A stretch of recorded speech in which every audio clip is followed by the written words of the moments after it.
Good morning YouTube, Scott from SE Landscaping, and up north at the moment, like the rest of the country, we're having a bit of a prolonged spell of decent weather.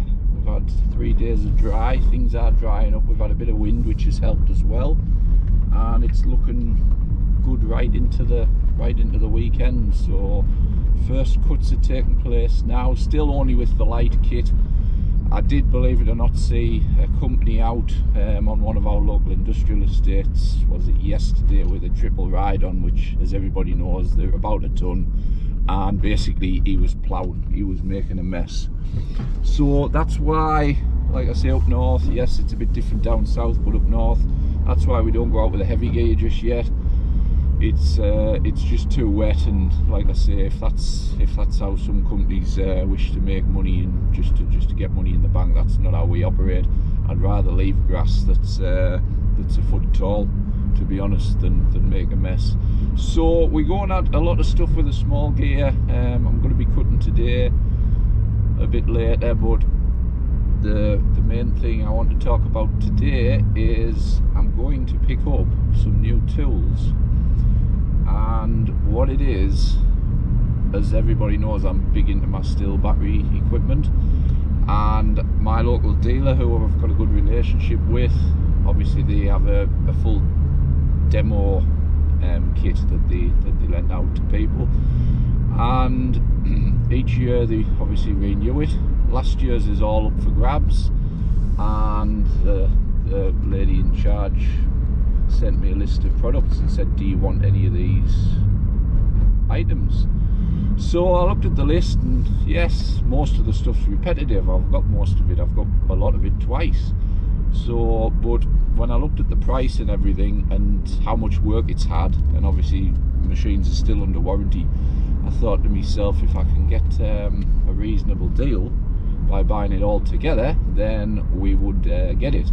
And hey presto, we come to an agreement, and I'm going to pick up a full van load of Stihl equipment this morning. So stay tuned and we shall get you a bit of footage. So there we have an empty vehicle.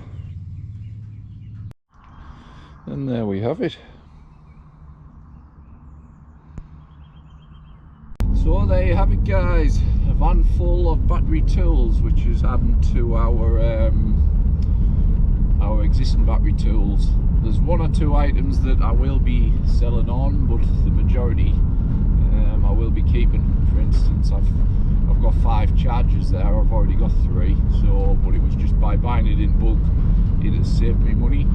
So what we've got in the back is we've got a Stihl 7 series mower. Now I did buy a new one of these last year, towards the end of the year, so it hasn't been used yet, the new one that I bought. So this one is to go with that one as well, and then I've got a 6 series Stihl mower as well. Like I say, I'm not sure if I'm going to keep both the mowers yet. I shall get back now and work out what everything's cost me, and I will be recouping a small amount of the money straight away from selling on a few products. So I've got some small battery hedge cutters, the 24-inch ones. I've got telescopic hedge cutters. I've got another 3 blowers, I think. I've got the AP3 3000 battery packs. I've got a couple of those in. I have got the telescopic pole pruner, the telescopic hedge cutter, the small chainsaw, which you've seen me use, the battery 220. There's another one of those in there, as well as quite a few various bits of kit. So you could say we're well stocked up on top of what we already have. Some of this gear, yeah, 1 or 2 bits will need a chain here and there and stuff, and a little bit of sharpening, but the majority of it, to be honest, it may as well be brand new looking at it. And the mowers have done very little work, they're clean and tidy, so I'm pleased with what we've got.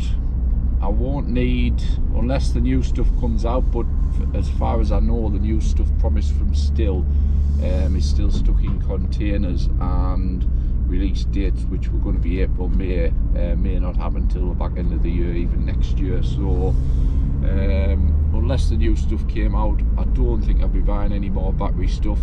Oh, I did miss off, there's another Stihl strimmer, the 130, and then there's also two of the smaller 90 battery strimmers, sort of the handheld ones.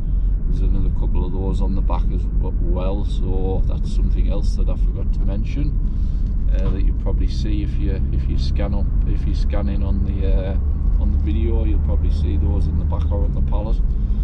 And I think that's pretty much it. So lots to keep us going, blowers and everything in each van, spares at the unit should any problems arise, lots of battery power, lots of battery packs to get us through.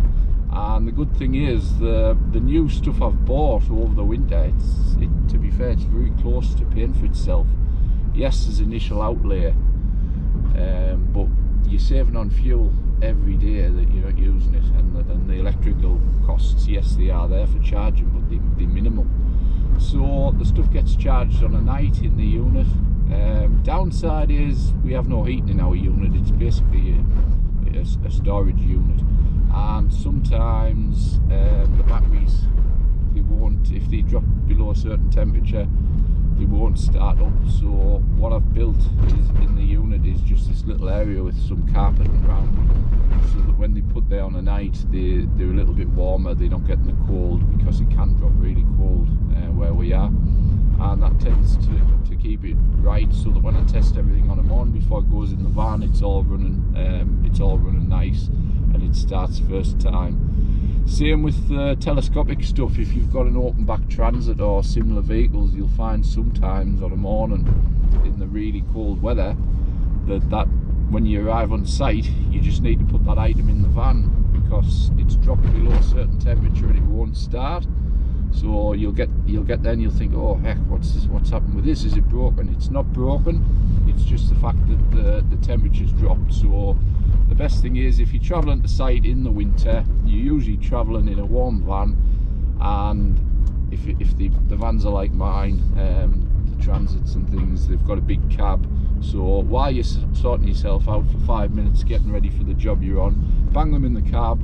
The temperature will bring them up, and then they'll run all day. Once they get started, they're fine outdoors in the cold, but it's just the actual getting over the cold when they've been travelled to site.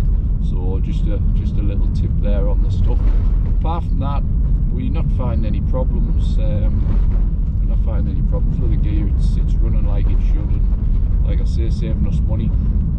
Ideally, we need to get 2 years out of this equipment to pay for itself, really, and to make a good profit. But I expect with the batteries, obviously you can charge these batteries so many times, I expect that with the batteries and things, apart from replacing blades on the hand tools and chainsaw chains, I expect we'll be getting nearer 3 or 4 times, 3 or 4 years, sorry, out of this equipment. So it will save a lot of money, and it will make a lot of money. I just hope that these companies can really push on with this, the battery mowers now, and really get them to where they need to be, because that's the next big step for us. I don't think we'll ever get away from petrol mowers, in my opinion, but hopefully over time things will improve, and we'll have mowers that we can basically thrash like we do with petrol mowers. Basically, you take it out if you're a contractor and you need that mower to perform between 8 and 12 hours a day, depending.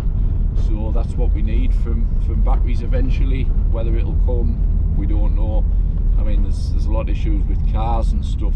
I looked at battery cars and things when I got my last car, and there's still a lot of issues with stuff like that. So it's early days, but hopefully they'll get there eventually. So thanks for watching, guys. Any questions about the battery stuff, just drop me a line, and I'll be happy to answer any questions you've got. But like I say, we're over the moon with it. The lads love it. It's quieter, it's greener. It ticks a lot of boxes for tenders with clients when they ask what you're doing with what your company does, environmental impacts and things like that. We tick boxes there, so basically it helps that way as well. So thanks for watching, guys, and we will see you on the next one.